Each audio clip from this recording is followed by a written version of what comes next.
পৃথিবীর কোলাহল থেকে বহু দূরে কোথাও এক নিঃশব্দ রাজ্য আছে, যেখানে সময়েরও হাঁটার শব্দ শোনা যায় না। সেই অচেনা পথ পেরিয়ে আজ আমি এসেছি এক অপার্থিব ভূমিতে, ইয়ানথাম ভ্যালি। অদ্ভুত এক নীরবতা, পাহাড়ের গা বেয়ে নামছে কুয়াশা, যেন প্রকৃতি ধীরে ধীরে খুলে দিচ্ছে তার গোপন পর্দা। এখানে রোদ ঝলমল নয়, নরম আলোয় মোড়া এক স্বপ্ন। তুষারে ঢাকা শৃঙ্গ, রঙিন ফুলের কার্পেট আর নদীর সাথে মিশে যাওয়া আকাশ, সবকিছুই যেন বাস্তবের মধ্যে এক অপার্থিব কল্পনা। এখানে শব্দ নেই, আছে সুর, আছে বাতাসে ভেসে আসা পাহাড়ের নিঃশ্বাস। প্রতিটি মুহূর্তে মনে হয় হয়তো কোনো রূপকথার গল্পে ঢুকে পড়েছি। চারপাশে যত দূর চোখ যায়, শুধু রং আর আলো ছায়ার খেলা। রডোডেনড্রনের বাহারে ঢাকা উপত্যকা, যেন প্রকৃতির নিজে হাতে আঁকা ক্যানভাস। ইয়ানথাম এমন এক জায়গা যেখানে সময় থেমে যায়, মন জেগে ওঠে। শহরের কোলাহল থেকে দূরে এখানে আসা মানে নিজের ভেতরের শব্দ শুনতে পাওয়া। এই ভ্যালি আমাদের সৌন্দর্য দেখায় না, শেখায় কিভাবে প্রকৃতিকে অনুভব করতে হয়।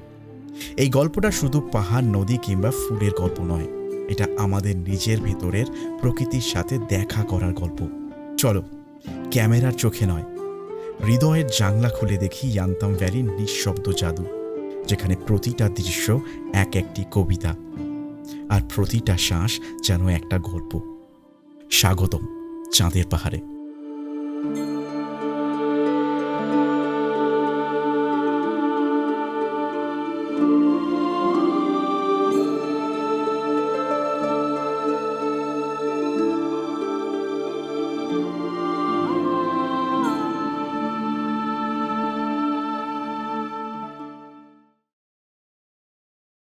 আমি এখন লাচুংয়ের হোয়াইট ইয়াক হোমস্টেতে আছি।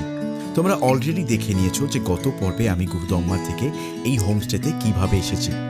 যদি না দেখে থাকো তাহলে আগের এপিসোডটা গিয়ে একবার দেখে আসতে পারো।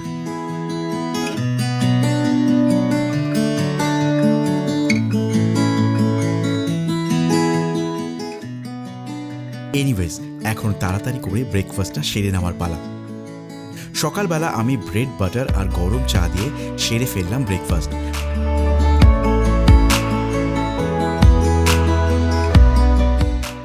তো গুড মর্নিং ফ্রম লাচুং।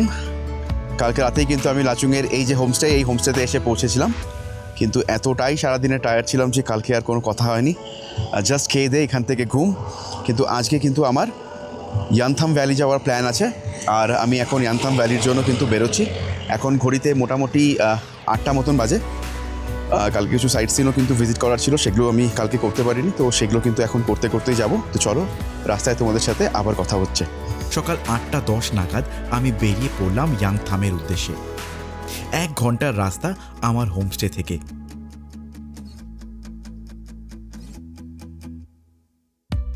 লাচুংয়ে ছড়িয়ে পাহাড়ের পথ যত এগোনো যায়, ততই বদলে যায় প্রকৃতির রং।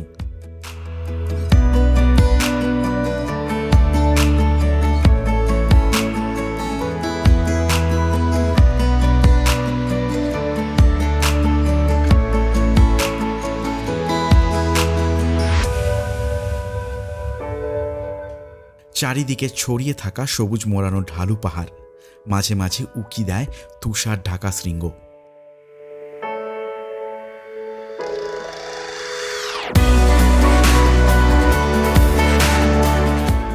আকাশটা অনেক নিচু হয়ে আসে, মেঘগুলো যেন গাড়ির পাশে পাশে হাঁটে। রাস্তার পাশে দেখা যায় ছোট ছোট ঝর্ণা, পাহাড়ের বুক চিরে জল পড়ছে নীরবে।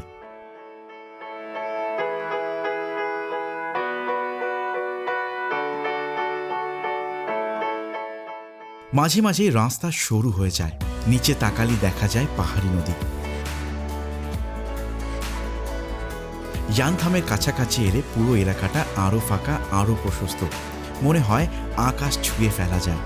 সবকিছু এতটাই নির্জন আর বিশুদ্ধ যে মন শব্দহীন হয়ে যায়। শুধু দেখার আর অনুভব করার ইচ্ছে জেগে ওঠে।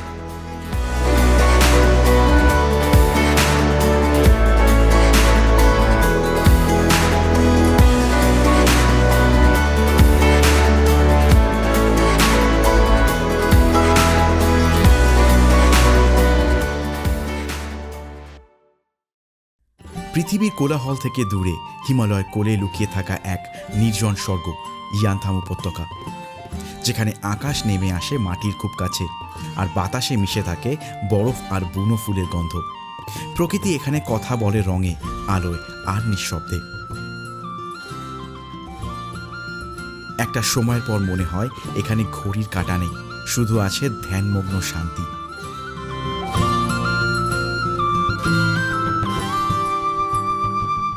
তো আমি এখন আছি ইয়ানথাম ভ্যালিতে। বলে রাখি, নর্থ সিকিমের মধ্যে আমার এই জায়গাটাকে সব থেকে বেশি পছন্দ হয়।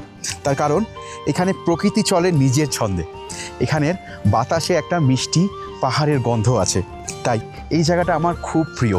তাছাড়া এখানকার যে ল্যান্ডস্কেপটা, সেটাও দেখে আমার মন ভরে যায়। আজকে এখানকার টেম্পারেচার যথেষ্ট ঠান্ডা, কিছু কিছু জায়গাতে এখনও পর্যন্ত কিন্তু বরফ পড়ে আছে। তাই আমার ইয়ানথাম ভ্যালি দারুণ লাগে এপ্রিল মাসে, কারণ সেই সময় আমরা কিছুটা হলেও বরফ দেখতে পাই, আর তার সঙ্গে কিন্তু এই ভ্যালির যেটা মেন আকর্ষণ, যেটা হচ্ছে কিনা এখানকার ফুল, সেটা দেখতে পাওয়া যায়। কিন্তু আমি যেহেতু এপ্রিলের ফার্স্ট উইকেই এসেছি, তাই জন্য এই ফুলটা কিন্তু এখন পাওয়া যাচ্ছে না। তো তোমরা যারা ফুলের জন্য এখানে আসবে, তারা কিন্তু এপ্রিলের সেকেন্ড বা থার্ড উইকের দিকে যদি আসো, তখন বরফটা কমে যাবে, কিন্তু ফুলটা তোমরা তখন পেয়ে যাবে। তাই ডেফিনেটলি এই জায়গাটাকে চেক করতে ভুলো না। এখানের কিন্তু ব্যাপারটাই একদম আলাদা, একদম পিওর নেচার এখানে। আর আমি যতবার এখানে আসি, ততবার আমার দারুণ লাগে এই জায়গাটা। আর আমার বিশ্বাস, তোমরা যখন এখানে আসবে, তোমরা মন খুলে আনন্দ করতে পারবে, দারুণ লাগবে তোমাদের এই জায়গাটা।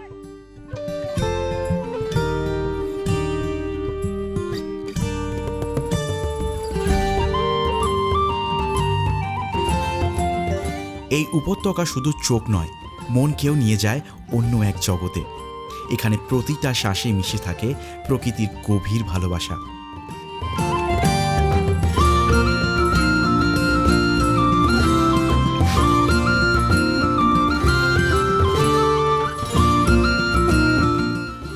ইয়ানথাম উপত্যকা এক নির্জন স্বর্গ, হিমালয়ের কোল ঘেঁষে ছড়িয়ে থাকা রঙিন এক বিস্ময়।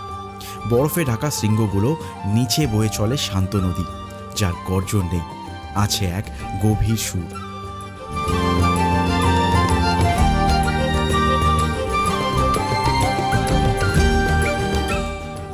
বসন্ত এলে এই উপত্যকার রূপ নেয় রডোডেনড্রনের অজস্র রঙে, যেন ফুলের উৎসব লেগেছে। এখানে মেঘ ছুঁয়ে যায় পাহাড়ের মাথা, আর বাতাসে থাকে এক অদ্ভুত পবিত্রতা। ইয়ানথাম ভ্যালি ভালো লাগার কিন্তু আমার অনেক কটা কারণ আছে। প্রথম কারণ হচ্ছে এখানকার নিস্তব্ধতা।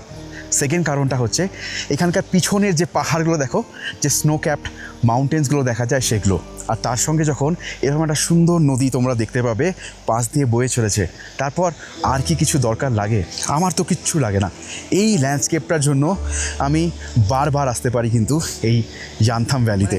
সমস্ত কষ্ট বা এই যে রাস্তা খারাপ ভালো সমস্ত কিছু পেরিয়ে কিন্তু আমি বারবার করে এই ইয়ানথাম ভ্যালিতে আসতে পারি শুধু একটা জিনিসের জন্যই, এই ল্যান্ডস্কেপ।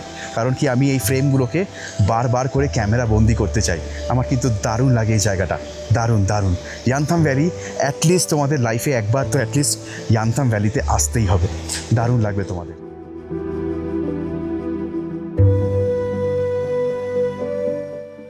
যতই তাকাও চোখ ভরে না, কারণ প্রকৃতি এখানে নিজের সব রং মেলে ধরে।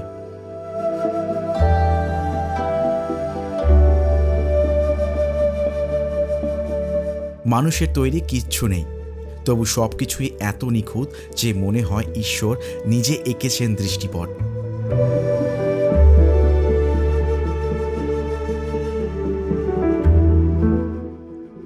ইয়ানথাম শুধু একটা জায়গা নয়, এ এক অনুভূতির নাম, এক নিঃশব্দ ভালোবাসা প্রকৃতির সঙ্গে।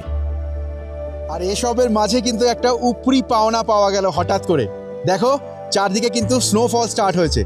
আমি অনেকক্ষণ ধরে দেখছিলাম যে অল্প অল্প করে কিন্তু বরফ পড়া স্টার্ট করেছিল, আর এখন দেখো কিন্তু ফ্রেশ স্নোফল কিন্তু এখানে স্টার্ট হয়েছে। ক্যামেরা কতটা ধরতে পারছে আমি তো বুঝতে পারছি না, বাট দেখো এখানে কিন্তু ফ্রেশ যে স্নোফল সেটা কিন্তু স্টার্ট হয়ে গেছে। দারুণ ব্যাপার, এটা দারুণ ব্যাপার। এটা কিন্তু একটা বাড়তি পাওনা ছিল আমার জন্যে। তো যেটা বলছিলাম, এখানে কিন্তু স্নোফল স্টার্ট হয়েছে, খুব অল্প কিন্তু স্নোফল স্টার্ট হয়েছে। কিন্তু আমি আমার লাইফে এর আগে কখনো ফ্রেশ স্নোফল দেখিনি। মানে এখানে যখন আসলাম এক্সপেক্ট করি স্নোফল দেখতে পাবো, যদিও বা পরিমাণটা খুবই কম। তোমরা দেখতে পাচ্ছ যে কত অল্প করে স্নোফল এখন দেখা যাচ্ছে, বাট যাই হোক স্নোফল তো স্নোফলই হয় আমার জন্যে। দারুণ লাগছে আমার। আর এখন আমি চাইবো যাতে স্নোফলটা আরও একটু বাড়ুক, আর একটু যদি বেশি পরিমাণে হয় তাহলে তো মজা চলে আসবে আমার, তাহলে ফাটাফাটি লাগবে আমার।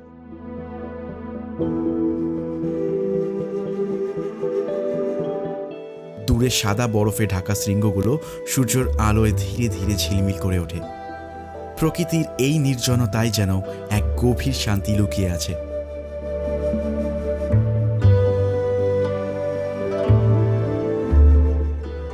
পাহাড়ি রাস্তা ধরে এগোনো মানে মনে হয় সময় থেমে গেছে। চোখের সামনে খোলা আকাশ, নিচে শান্ত নদী, আর মাঝখানে ঘুরপথের সড়ক। চারপাশে ছড়িয়ে আছে অজস্র বুনো ফুল, বাতাসে হালকা মাটি আর পাতার গন্ধ।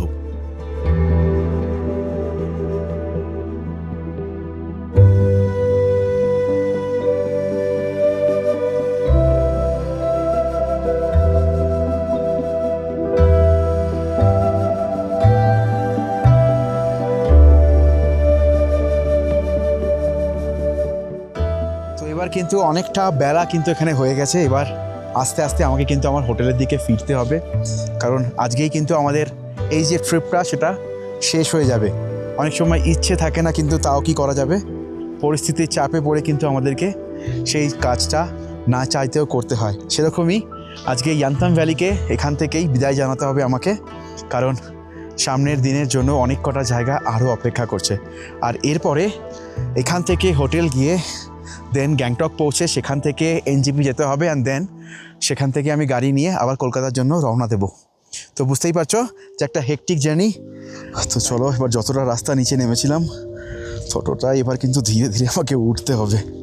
বেশ টায়ারিং কিন্তু ব্যাপারটা। একটু ফিটনেস থাকলে মন্দ হয় না কিন্তু এইসব জায়গাতে। আমি খুব একটা ফিট তো বলবো না, বাট স্টিল ম্যানেজ করে নিতে পারি। চলো উপরের দিকে যাওয়া যাক।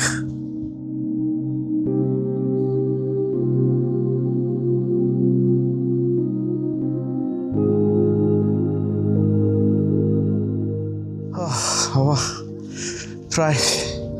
প্রায় এসে গেছি। কিছুটা এখনও বাকি আছে, কিছুটা, কিন্তু ড্রাইভার ওইদিকে দাঁড়িয়ে আছে, আমাকে কল করেছিল এক্ষুনি। আমি এখানে অনেকক্ষণ টাইম কাটালাম। এখান থেকে সামনে 0 পয়েন্টেও যাওয়া যায়, কিন্তু আমি আজকে সেখানে আর যাব না, কারণ কি আমাকে তাড়াতাড়ি করে ব্যাক করতে হবে। তো চলো, এই যে সামনের রাস্তাটা দেখতে পাচ্ছ, এটা ধরে গেলেই কিন্তু সেখানে কিন্তু আমার গাড়ি দাঁড়িয়ে আছে, আর ওখানেই আমি এখন যাচ্ছি। দারুণ একটা সময় কাটালাম, আমার বিশ্বাস তোমাদেরও দারুণ লেগেছে। চলো আবার পরে কথা বলা যাক।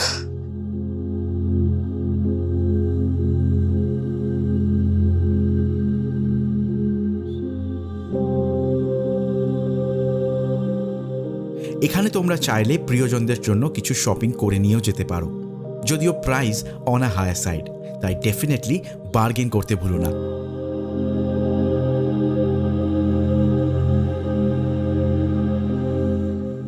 শেষমেশ বেরিয়ে পড়লাম ইয়ান্থাম ভ্যালিকে বিদায় জানিয়ে।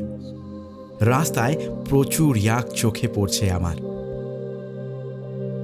এখান থেকে বিদায় নিচ্ছি, কিন্তু শূন্য হাতে নয়।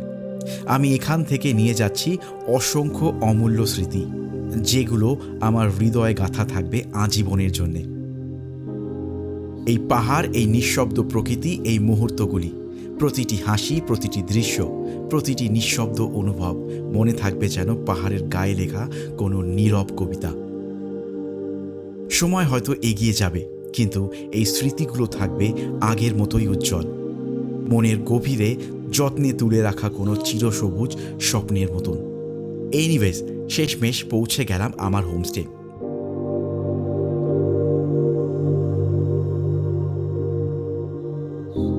চলো একটুও দেরি না করে তাড়াতাড়ি করে লাঞ্চটা সেরে নেওয়া যাক। তো আমার কিন্তু দুপুরে যে লাঞ্চ সেটা চলে এসেছে। আমার হাতে বেশি সময় নেই, তাই আমাকে খুব তাড়াতাড়ি করে খেয়ে নিতে হবে। লাঞ্চে কী কী আছে একবার আমি বলে দিচ্ছি। এই যে গরম গরম ভাত আমি নিয়ে নিচ্ছি এখন। এই গরম গরম ভাত, তার সাথে এদিকে আছে ডাল, তার সাথে স্যালাড, দেন পাঁপড়, একটা মিক্স ভেজ মানে পটলের তরকারি বেসিক্যালি এটা, তার সাথে একটা এই মশালা অমলেট। ঠিক আছে, আমি ভাতটা তাড়াতাড়ি করে নিয়ে নিই। এখানকার খাওয়া দাওয়ার টেস্ট কিন্তু খুব ভালো। আমি কালকে রাতেও যখন খেয়েছি তখনও কিন্তু আমার দারুণ লেগেছে খেতে। আমি রাইসটা নিয়ে নেবো, কারণ কি ড্রাইভার তো ওয়েট করছে, আমাকে এখনও অনেক দূর যেতে হবে, তাই তাড়াতাড়ি করে খাবারটা আমাকে খেয়ে নিতে হবে। ডালটাও বেশ কিন্তু ঘন, আমি কালকে রাতেও যখন খেয়েছি তখনও তাই ছিল, বেশ ঘন ডালটা। স্যালাড আমি নিয়ে নিচ্ছি। আমি একবার খেয়ে তোমাদেরকে বলে দিচ্ছি টেস্টটা কেমন।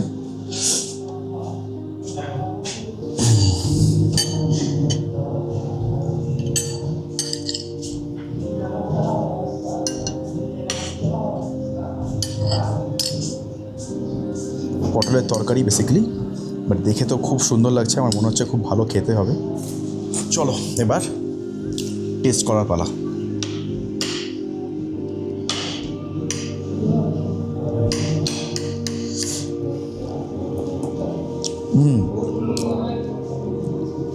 দারুণ কাটা,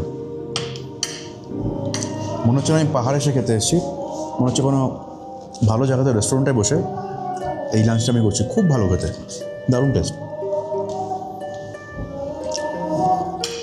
তো চলো এই খাবারগুলোকে আমি শেষ করি, করে আমাকে বেরিয়ে পড়তে হবে। খাবার শেষ করে তোমার সাথে আবার কথা বলছি। লাঞ্চ শেষ করে সঙ্গে সঙ্গে আমি কিন্তু বেরিয়ে যাচ্ছি গ্যাংটকের উদ্দেশ্যে।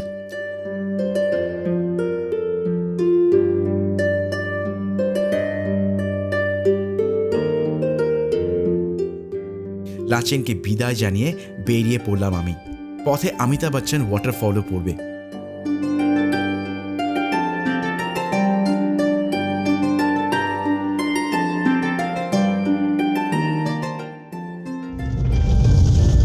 তো আমি কিন্তু হোটেল থেকে বেরিয়ে পড়লাম গ্যাংটকের উদ্দেশ্যে। আর এই বেরোনোর সময় প্রতিবারের মতন এবারও কিন্তু সেই কান্নাকাটি। আমার কিন্তু এটা একদম ভালো লাগে না, জানি না কেন, কিন্তু প্রতিবারই আমি যাওয়ার সময় কিন্তু পাহাড় কান্নাকাটি করা শুরু করে দেয়। যদি আমি বারবার করেই প্রমিস করি যে আমি কিন্তু আবার কয়েকদিনের মধ্যেই ফিরে চলে আসবো, বাট কে কার কথা শোনে। এনিওয়েজ আজকেও বৃষ্টি হচ্ছে, আর বৃষ্টি আমার এমনিতেও দারুণ লাগে। চলো গ্যাংটকে যাওয়া যাক। আর গ্যাংটকে পৌঁছে আমি তারপর আরেকটা গাড়ি চেঞ্জ করবো এবং সেখান থেকে যাব হচ্ছে এনজিপি। চলো রাস্তা তোমাদের সঙ্গে কথা হতে থাকবে। ওয়েদারের কন্ডিশন খারাপ না থাকলে কয়েকটা সাইট সিন করতে যাবো, যদি ওয়েদার এরকম থাকে তাহলে আর সাইট সিন করবো না, স্ট্রেট বেরিয়ে যাবো গ্যাংটক। তো চলো পরে আবার তোমাদের সাথে কথা হচ্ছে।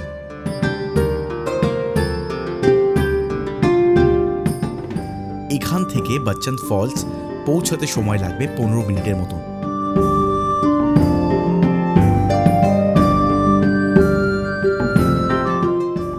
রডোডেনড্রনের লাল, গোলাপি আর সাদা ফুল চারদিকে ছড়িয়ে ছিটিয়ে আছে। এ যেন এক নিঃশব্দ উৎসব। এই হলো বচ্চন ফলস। সমগ্র নর্থ সিকিমে এইরকম অনেক কটা ওয়াটারফল আছে, যা দেখে সবার মন ভরে যায়।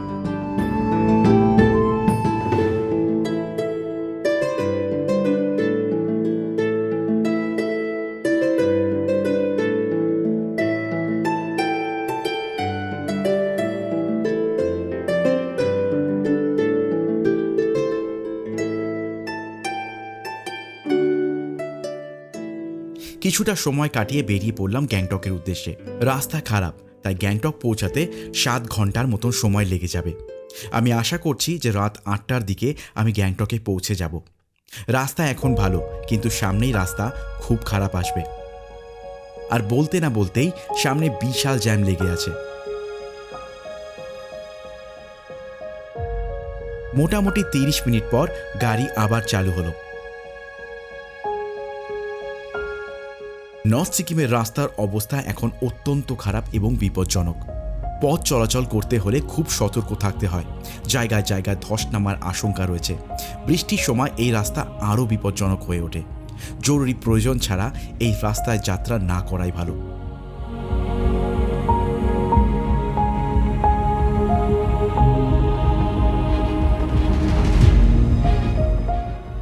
যাক, খারাপ রাস্তা ফাইনালি শেষ হলো, আর এখান থেকে ভালো রাস্তা সামনে।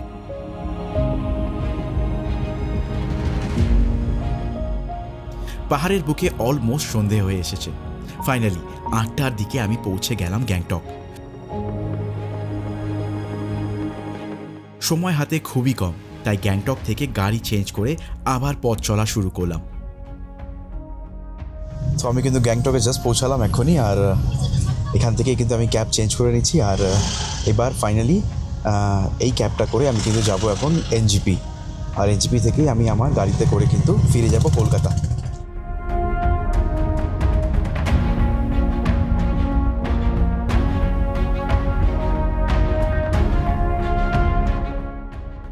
গ্যাংটক থেকে এনজিপি পৌঁছতে সময় লাগবে 3 ঘন্টার মতন। এই নর্থ সিকিমের পর্ব আমি এখানেই শেষ করছি, কিন্তু মনে থেকে যাবে দারুণ সব মেমোরি। না চাইতেও আমাকে কিন্তু যেতে হচ্ছে, আর এটাই তো জীবন, নতুন কোথাও যাওয়ার জন্য অথবা নতুন কিছু খুঁজে বের করার জন্য। তো আজকের এপিসোডটা আমি এখানেই শেষ করছি। আগামী পর্বে তোমাদের সাথে দেখা হবে কোনো নতুন একটা জায়গায়। তো ততক্ষণের জন্য সবাই ভালো থেকো, সবাইকে ভালো রেখো, আর গুড বাই ফ্রম টিম চাঁদের পাহাড়।